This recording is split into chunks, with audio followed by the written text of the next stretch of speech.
Hey everyone, and welcome back to Building Loved Businesses. I'm Nathan Schock. Today I'm excited to have the Sawyer family with us. Brandon, Justin, Ryan, and John.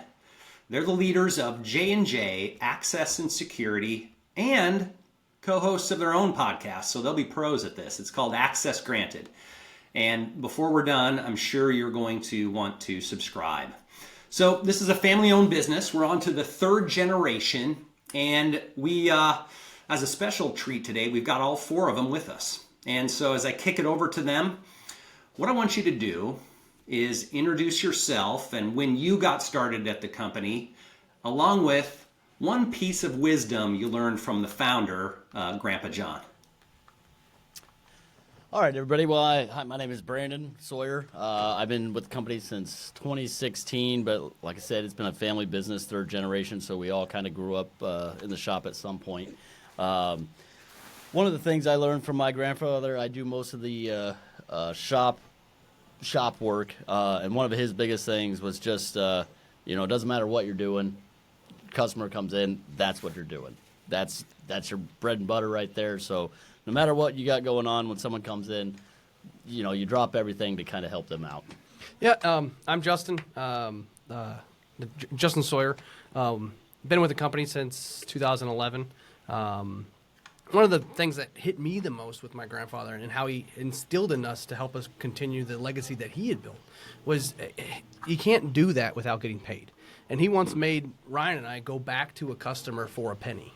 They had written the check for a penny short, and he made me drive back to the customer. There was a language barrier there. It was a massage parlor that needed to be rekeyed, and he said, if you're going to let them cheat you out of a penny now, they'll cheat you out of a penny every time. And if you want this business to be somebody else's problem and your kids' issue in the next 30 years, then you need to know where that money's going and when it's coming in. Yeah, so I'm Ryan. Brandon's my cousin, Justin's my brother. John here's my father.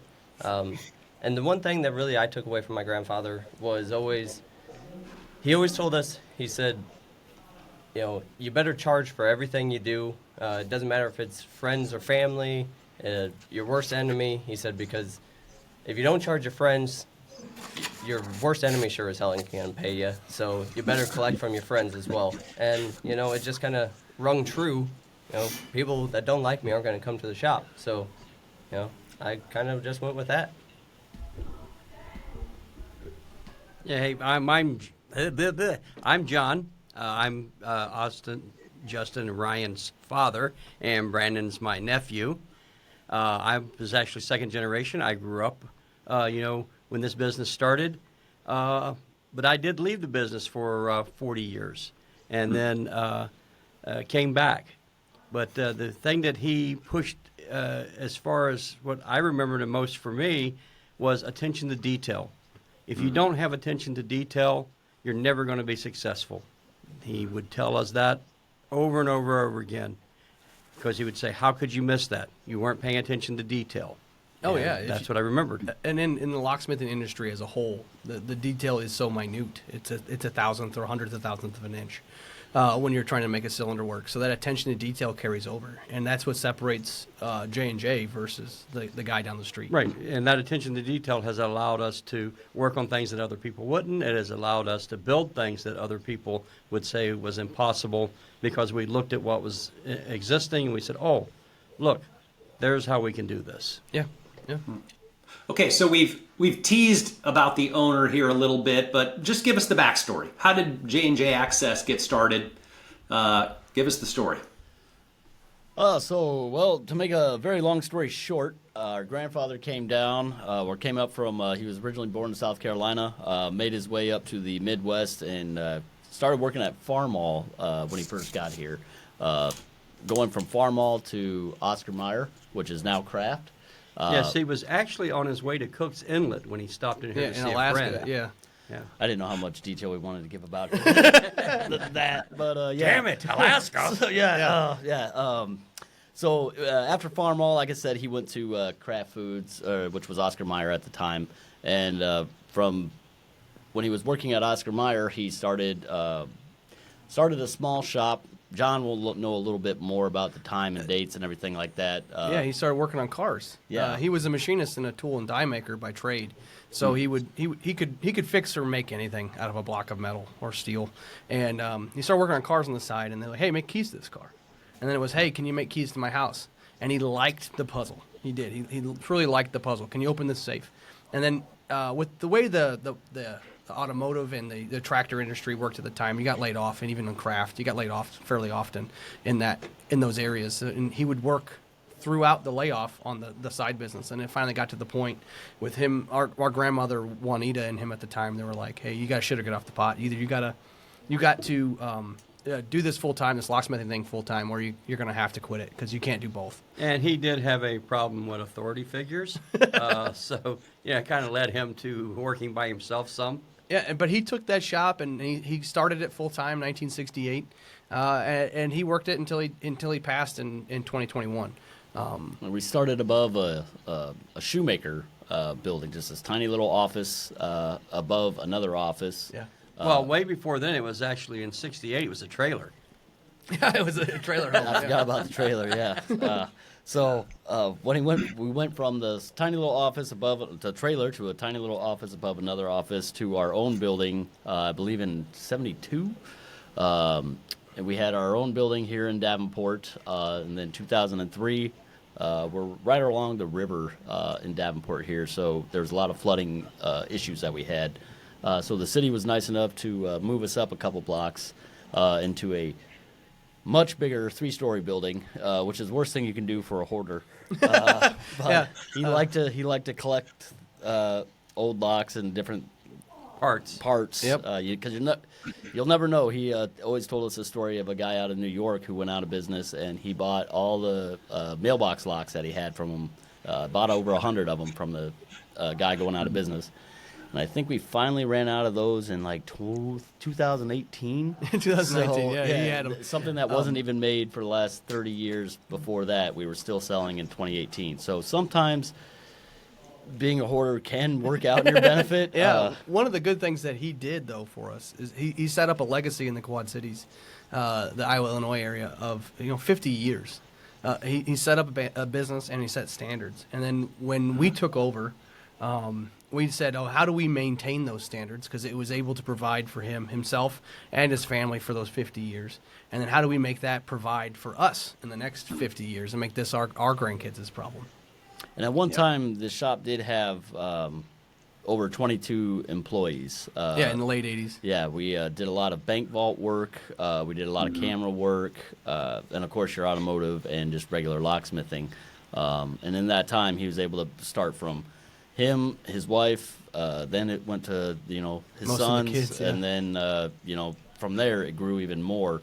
So he did grow a business from nothing over to a 22, 25 people employer. But as most of the people of his generation were, he was kind of hard to work for, so it didn't last as long as he would like. So we were when we took over, we tried to learn from his mistakes and the good and the bad as we went forward, trying to make this dream and this family goal continue on through the rest of his generations. Yeah, he had nowadays we would say he had control issues. Basically, he wanted to know everything that was going on. It was his, and he was going to control everything that happened. Mm-hmm. And sometimes in business, if you're going to grow a business above a certain point, you can no longer do that. You don't, you have to give up some control. You have to trust people, and that can be an issue. Especially in this we business say. Go ahead. Yeah, we say what got you here won't get you there, and what makes you a very good solopreneur. Yeah. If you don't evolve the leadership and team building abilities, then the business is not it's not going to continue to grow. So. I go think ahead. you'll see it too. There's a lot of guys who are very good at what they do and they can become very successful. But he knew exactly what he could control, and that's where he found his limit, where he was comfortable. Yeah. And there's another guy. Go ahead. There's another guy in town here that is competitor, but kind of in the same business, and he's kind of got that personality where his business will never grow, just because one, he's never going to let go of control, and two, he's not the easiest person to Work with. work with. Yeah, some people's personality are Yeah. larger. So I'm sorry. Go ahead, Nathan. What were you saying? Yeah, but luckily, I'm sure you guys don't have to worry about that because in a family business, everybody gets along all the time, right? Oh yeah, no one's ever here, but I don't think none of us have been fired before, at least not several times in one day. But if you haven't been cussed out by your children, then you're doing it wrong. So if you come to the shop, you're probably going to hear me first, and then you're probably going to hear Justin and John, and then you know it's a real bad day if you hear Ryan. That's how you know you really messed up. Yeah. Yeah. So then, as you all came back into the business, right? By that time, it had come down quite a bit off the Oh high. yeah, it was a one-man shop again. Yeah. Yeah. When we started back up, it was a one-man shop again. And you were getting paid the big bucks at that time, right? Oh yeah, definitely. We felt like Simba, really. Everything the light touches, he held us up, which was more like just on our tippy toes, because by then he couldn't hold his hands above his shoulders. It was like everything the light touches will be yours one day. So here's your 2 pennies. Yeah. Hey, but he had, just like any older individual nowadays, the good old times, the good old days.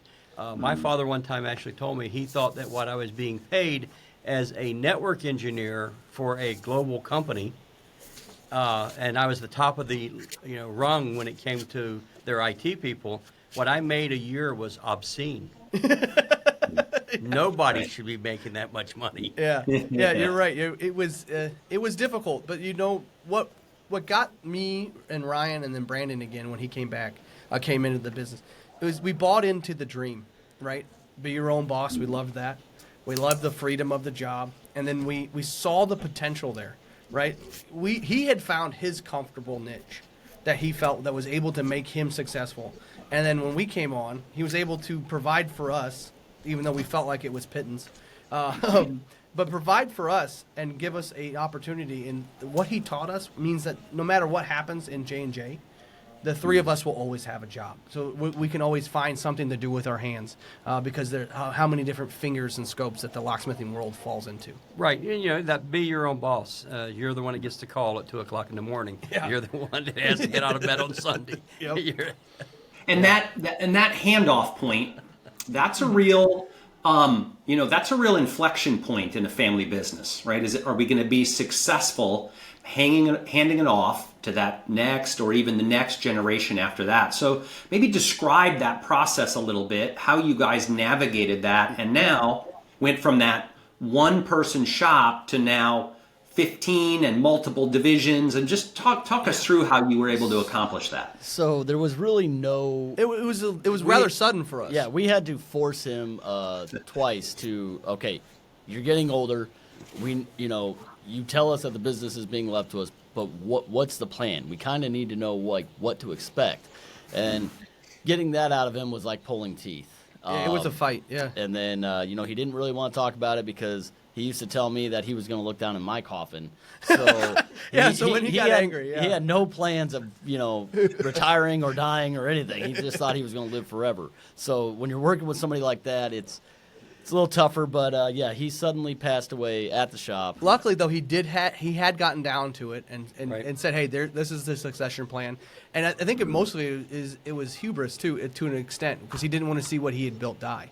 And he saw in the 3 of us individuals who could keep that dream alive. Yeah, he actually called me up and one of my brothers up in 2015 and said, I need to put together, what's going to happen when I'm gone. I mean, he'd finally come to the conclusion that he would be gone one day. And so he actually started writing it all down and giving it to my brother and I to, make sure that we passed it off to, his wishes were to, for 3rd generation to take it over. And the good thing was it wasn't a trust. But I Yes. think the big transition thing for us was rather sudden. He did die of a heart attack. And at this point, Ryan, Brandon, and I were running the day-to-day, but there was that fallback net, right? So there was, in a family business, especially when you have a patriarch that's in the background that was as larger than life as our grandfather was. And when we took over, there was a small window of time. And it felt longer to us. I think Ryan would agree and Brandon would agree that it felt like that the 6 months after he passed was much longer. But it proved to us, hey, we're doing this right. We didn't lose the company in the first 6 months.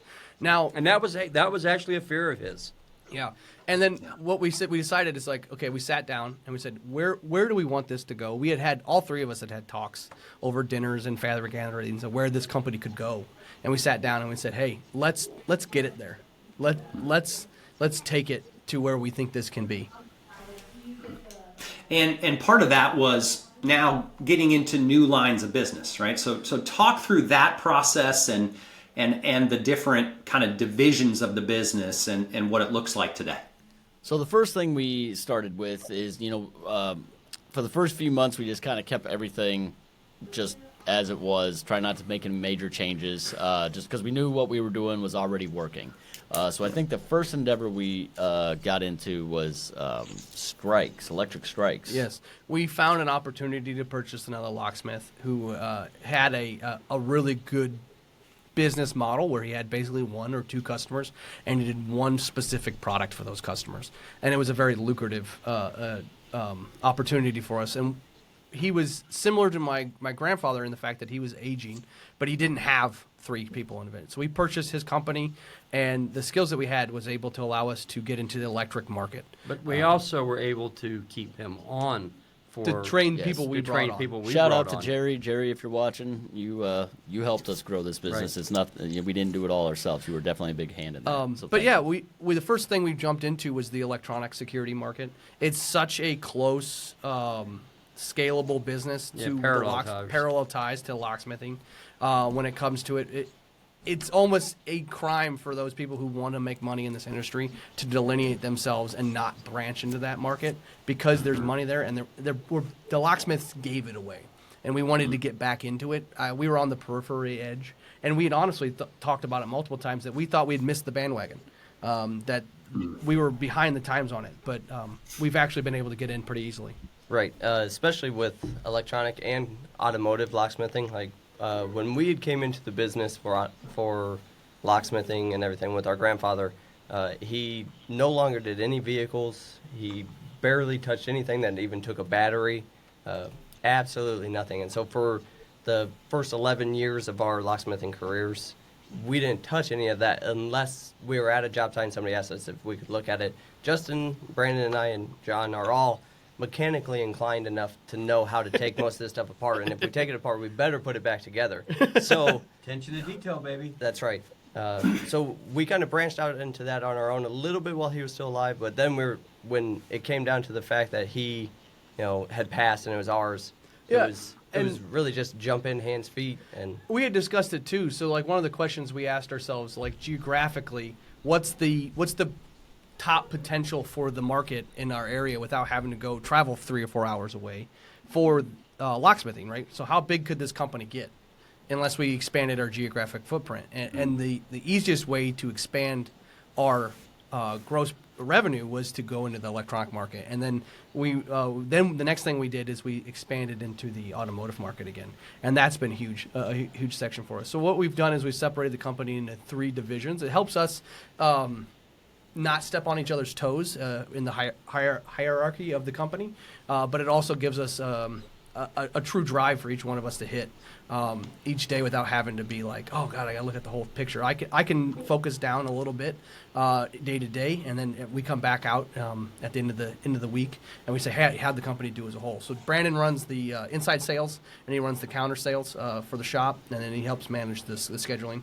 Ryan manages all service work. So if something's broken, Ryan and his team go out and fix it, and that includes safes and automotive, whether you lost your keys. And then I head up the electronic division, whether that be intrusion detection, whether that be access control cameras, or you're just electronic locks. And my job, basically, I came back and I'm doing sales. So if you are calling for a larger system, whether it be CCTV or it be access control or it be even a rekey. If it's a rekey of an apartment building or it's a rekey of a city, then I'm going to go out and I'm going to lay it all out and I'm going to bring it back. We're going to price it, and then I'm going to give you the estimate. And then these guys will do everything from there. Yeah. Yep, I'll schedule it, I'll order it, and one of these two will execute it. So it almost touches, big projects almost touch everybody's hands in a certain way. So, but in the end, you're not dealing with, one person's not dealing with the whole project. Mm-hmm. I think we've gotten to the point now where if it isn't a simple home rekey or something like that, one person cannot do it. Yeah. No. Yeah.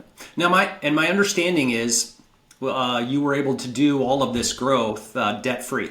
Correct. And you've grown the business. How did you do that? What was behind that decision, or did you just kind of fall into it? And did that cause any struggles, any challenges with cash flow that you had to get through? Okay, so I'll start it out. This is John. I'm going to start it out as that my father was adamant that we never take on debt. So it was something that was instilled in us from a young age with that company. You don't take on debt. And he was burned in the late 80s when the savings and loan went bankrupt. One of the reasons why he had to scale back and found his comfortable niche as a one-man shop was because the savings and loan had belly up, and then the money that he was using to cash flow his business dried up. Yeah, and we had to do it on his own.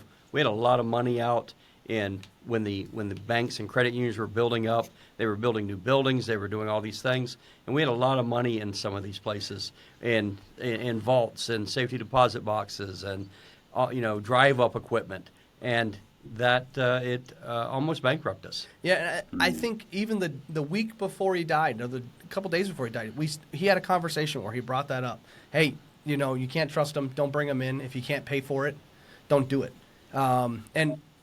I personally got out of debt before my grandfather passed, and it's been a huge thing in my personal life. And it was one of those things where we didn't want to try to borrow from the next generation's future to make our dreams come true. And it's been a struggle. Cash flow is huge. If you don't know where your cash is at and customers aren't paying you, you can't do anything. Right. But we take pride in it. I know Ryan does, and it's a thing where there's times when things have been tight that we're like, hey, unless we can get XYZ people to pay this receivables here in the last 30 to 60 days receivables on time, which is difficult in this market.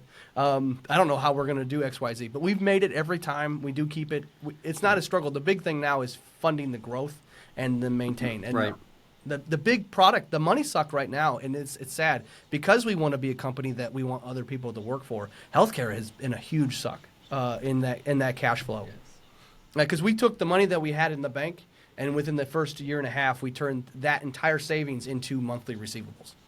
Right. And we've talked about having a safety net basically for cash flow, and but you still have to have cash coming in to build that. Yep. Yeah, for sure. Somewhere along the line too, you decided to rebrand the company. Yeah. Well, so this is a good one. So when we were in that 6-month period where we took over, before my grandfather passed, he was the mascot. He looked like Colonel Sanders with a dog and a lockpick. Basically, it was his mode. He had stark white hair, and he had the same Southern drawl, being from South Carolina. And he, when he passed, there wasn't a guy that was sitting in a rocker behind the counter anymore, right? And to get us back into that new electronic locksmithing side, or the electronics access control side, we figured, hey, if we come in and we rebrand this, we pay homage to J&J, and then we bring ourselves into the new 21st century here, I think this can help us really let people know what it is that we are capable of. Right, and you also have to remember my father. He had read an article one time that the best colors in the world were brown and orange. I was just getting into that. And so everything we had, logo-wise and all, was brown and orange. And burnt orange. It wasn't Burnt like, orange. yeah, it was just, Yes. it was that 70s, 80s burnt orange. Looked like that carpet that you had in the house. Yes. Not burlap, but it was a burlap color, a beige carpet. Or Yeah, and one of the roughest things to hear is because we've been in business since '68, but we have the big third-story building on 4th Street now here in Davenport, and we've been there for 2020, 25 years. 20, yes, some odd years, and people still come in and say, "Oh, I didn't even know you guys were here." And after hearing that, it's because the sign blended in the side of the building. Yeah, you have this old brown and orange sign that kind of just fades into the brick, and then he had one above the door. But nothing on that building told you, this giant building, nothing told you what it was or what it. Well, what it he did. also didn't believe in advertising. Yeah. Let's Oh get down no, to yeah. the His point. big thing was unmarked vehicles and Yes. khaki shirts. That's Yes. right. So Oh. he had one customer one time tell us that please don't come to his house to deliver a safe with a logoed or van, and he latched onto that. And part of branding is got to have that. And we thought of caricatures, and we're like, we can't have the Colonel Sanders of locksmithing. Well, And he was never like an internet person. Oh, no, he no thought he no had to- social media, no nothing like that. Like so, his advertising was That's evil. Just pure evil. here's a letter opener and here's a pen with our name on it. yeah, I think That- he one time tried to print the entire internet off, trying to get an email off his computer. Oh yeah. No, so when we rebranded, we're just like, hey, we want it to be something that pays homage to him, and we want it to be something that's catchy. So now when you see our vans, they're blue and yellow, right? Gold. Gold. Sorry, blue and gold. Sorry, everybody, they're blue and gold. But we had customers after we branded our vehicles that said, I did not realize how often your people drive by my office. And I was like, right there, boom, that makes that Right. 100% worth it. Yep. Yeah, Okay, now- we're actually Yeah, go into ahead. the second phase of the rebrand. With the website is being redone because first off, they cannot be static. If you build a website that's static that doesn't have improvements, then it's not going to have the Google searches and all the other good things. So we're actually in our second phase of looking at that and how we're going to improve upon the website, improve upon what our customers can actually do on that website. Yep. And you also, somewhere along the line, decided to launch a podcast. So tell us what's behind Access Granted and what you want to accomplish with that podcast. Well, we have a hell of a producer, Justin, that usually sits down with us once a month or so we come up with ideas on what the business has been doing, what we want to get into, and what we found is what people really like to listen to is just the odd stuff that we come across. Yeah, they want to hear about people being nasty. Yeah. But no, the reason we came up with it, the marketing people we work with here at Tag, that does a lot of this stuff for us, they said, hey, that'd be a perfect avenue for you guys to educate your customer and to entertain them. They said you guys have a decent rapport with each other and a good attitude, and it's kind of entertaining when we come and visit you guys. Why don't you put that on a podcast? And we got to looking at cost for, say, standard advertising ad buys online or everywhere else. It gets fairly expensive. And then we looked at the cost of a podcast that was going to perform 3 or 4 things on this list that we wanted, and one of them being is education. I mean, half of what we do is like don't pay attention to the man behind the curtain is the atmosphere of our association. Oh, we can't tell you how we do it. I used to tell people, how'd you get into that house so quick? Oh, locksmith magic, And it's like we wanted to peel that curtain back, let people know a little bit more about the industry. Hey, Right. we had some really good stories. One of the reasons you pay so much for our services is that we spend a lot of time going to training and learning how to do different things. Oh, yeah. And how to defeat. Ungodly amount of money. And, yes, you heard right. An ungodly amount of money because we spend a lot of money on training every year compared to even people in our industry, because we want to understand how things are done, and we can use that to generate income. I mean, we spend so much money on training that the apprentice program that we have created at the shop is now recognized by the U.S. Department of Labor as an accredited locksmithing And the VA. and the VA accredited locksmithing apprentice program. There's only 10 of those, and 8 of them are universities that have those accredited locksmithing apprentice programs in the United States, and we're one of them because of how much we put in it. And then we figured the next step to maintaining that education and knowledge that we have is giving it to the general public through a podcast. And honestly, it is fun. It is a good conversation. It breaks up when we film them. It's just a nice afternoon. We get to know the guys, and we have a good time. Yeah, because in reality, we enjoy it probably more than some of the people listening to it. So that's important to us. Yeah, I agree. I've listened to a couple. I love the story of Grandpa John and some of the stories of trying to get into a house while there's someone inside locking it. Nathan, I will not stress, and if people really want to do it, check out Access Granted. People are weird, And they invite you to their house, and they get really comfortable with you very quickly. And the things that we have seen and the things that we've had to do for people are just it is amazing. Some people don't believe that they're true. What is the Now let's shift here for a second. Yeah. One of the things I find in a lot of the businesses I work with and talk to is one of the reasons that they are loved in their community is because they've built a good team and an internal culture. So, and that's a challenge as businesses are growing to maintain the culture that made you successful in the first place. So I know you guys have a specific culture you're looking for, and while you've had a good track record at hiring, they haven't all worked out. So talk through, like most entrepreneurs, you're not batting 1,000 on hiring. No. So how do you walk me through some of those decisions, those staffing decisions you've had to make and what you learned from them? First off, again, people are weird, even when you hire them. We've got a diverse group of guys, and with that many personalities, everyone actually gets together really well. Nobody grew up in that kind of office business type where most of them were, blue collar working men. So a lot of them have a personality where they're not easily offended on basically things. What he's saying is we got a guy that his name's Christopher, but we call him Cricket, and that is what he's known to our customers as a type of eclectic group of gentlemen. One of the things we've had to learn, like I said, I personally got out of debt. I follow a lot with the Dave Ramsey crowd. I try to do it, but as we've grown, it's hard to maintain it. But we try to let the guys know what the atmosphere is before they get there, and that culture. And that culture is, it's hard work. You're going to ride on the truck with Ryan and I, or sit in the office with Brandon, and you're going to see that we're hustling just as much as everybody else. And then also, we try to let them know what the dream of the company is, where we're going to go, where we're going to be. Yeah, I think like that's the everybody big one. that I've brought in, when they sit on that truck, we give them a week.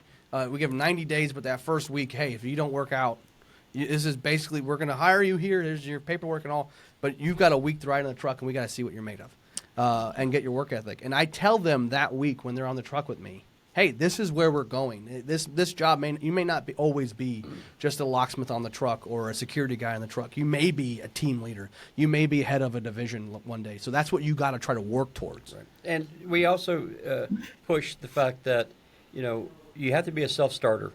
If you're not a self-starter in this business, it isn't going to work for you. It's not going to work for us, because we can't have you sitting back waiting for one of us to tell you what needs to be done next or how to do something. You've got to go out and do it yourself. Oh, yeah. And one of the main things that I try to stress, especially when I'm getting irritated with them, is What? do you want a Irritated? job or a career? Because this is a career. This is something that you're going to be able to provide for your family. That's going to you can grow with it. If you just want a job, go down the street and there's a gas station down there. You can work 16 hours a week if you just want a job. This is a career, and in that career, we have a lot of expectations for our guys, because there's a lot of expectation put on us, especially being a family business, and it's our name, our reputation. That and what we're trying to do, right? So that expectation and reason why it's a career is, A, we take care of our people. They get paid well. They have great benefits. But we want them to understand that the goal here isn't just fixing something that's broken. You're protecting families. You're protecting people's assets, which in some cases, that's all they got, right? So you have to take this seriously. You have to put yourself in their shoes. But that, again, doesn't mean you can't have a good time doing it. We have a great time doing it. We get along really well. And it brings us down to the point is that there comes times that we look at people and we go, they're just not going to make it. They're not doing what we anticipate they should be doing at this particular stage. Mm-hmm. They don't have the drive. They look at this as a job instead of a career, as he said. And when you're looking at a job, if we had 1,000 employees or 10,000 employees, we'd probably have people who just had jobs. But we don't. We have people who have to take and be inventive. Oh, and yeah. every time they step out there and they look at something, because we're never running into the same thing twice. Oh, yeah. Oh yeah, and we've had to let some people go. No, we're not. Like I said, we're not batting 1,000. We've had to learn some of our lessons here. I don't think we're going to hire anybody we know again. Well, and that's what I was going to kind of get into. Typically, if anyone's listening to this and like, okay, who should I hire? 90% of the time, do not hire your friends because they're going to take advantage of you, or they're going to think that you don't have any kind of authority in the workplace over them. Yep. But one of the hardest things about our profession is the things that we're teaching these people.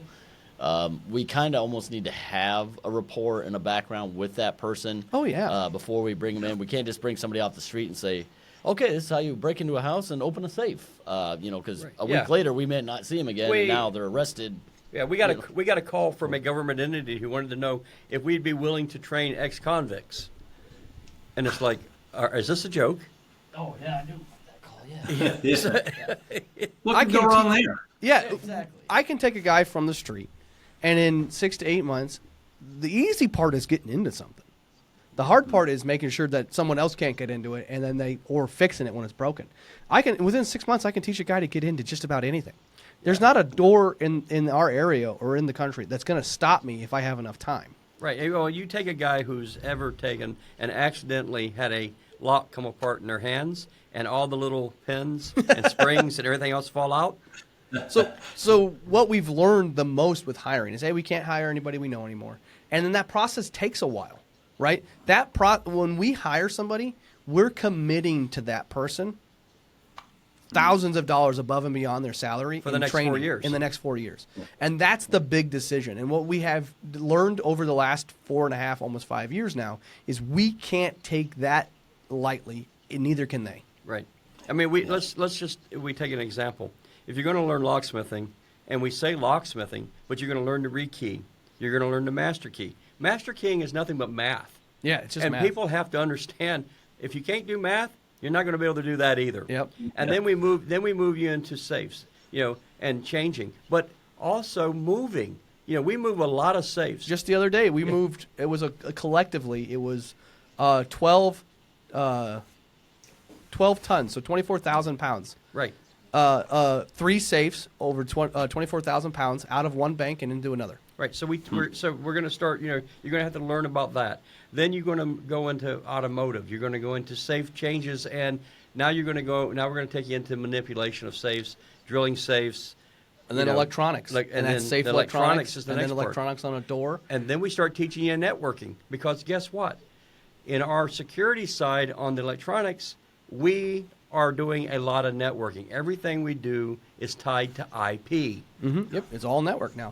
So the guys that we're doing it, we're making this commitment to them, and we try to make sure that week that we get them on the truck, do they fit with the culture? The rest of the guys here, are they awkwardly standing outside? Are they throwing the same jibs and ribs to the guys with us? Can they fit in with that type of guys give each other a hard time culture? And then, are they a self-starter? Are they asking me? Are they going to the counter? Are they sweeping a machine? Are they asking me, hey, what can I do next? I finished this task. Yeah, or are they hiding in the back? Oh, yeah. If they're hiding in the back, they should be gone that week. Well, that's until you. Go ahead. Yeah. I was going to say, until you told me all of that, I hadn't fully appreciated the amount of trust you have to place in that individual. So those hires, that's a big deal. And I heard a couple of key things. One is, especially under that scenario, if they're not working out in the early couple of weeks of a honeymoon, well, then it's probably not worth continuing. It's time for annulment. Well, that was what I was just going to get into. We have had to fire a couple people, and we knew we should have. And that was the thing that you got to rip that Band-Aid off. You try to be compassionate about.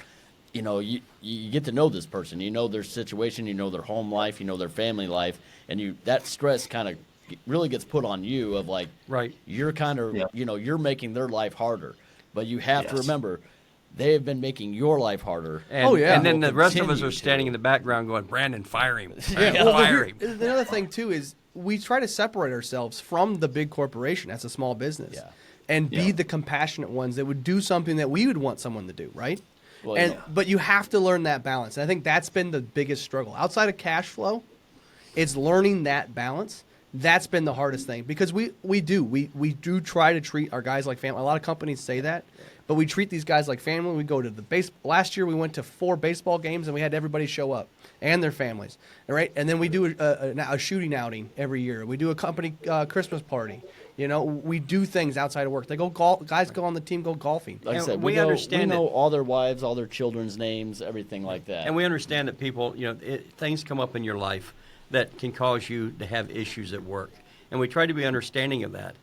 But there comes a point where it starts affecting us, not only in the pocketbook, but it affects, our mental And issues also. the industry, Absolutely. the industry as a whole struggles with hiring as a locksmith at all because of the trust you have to put in somebody and the stuff you can keep them.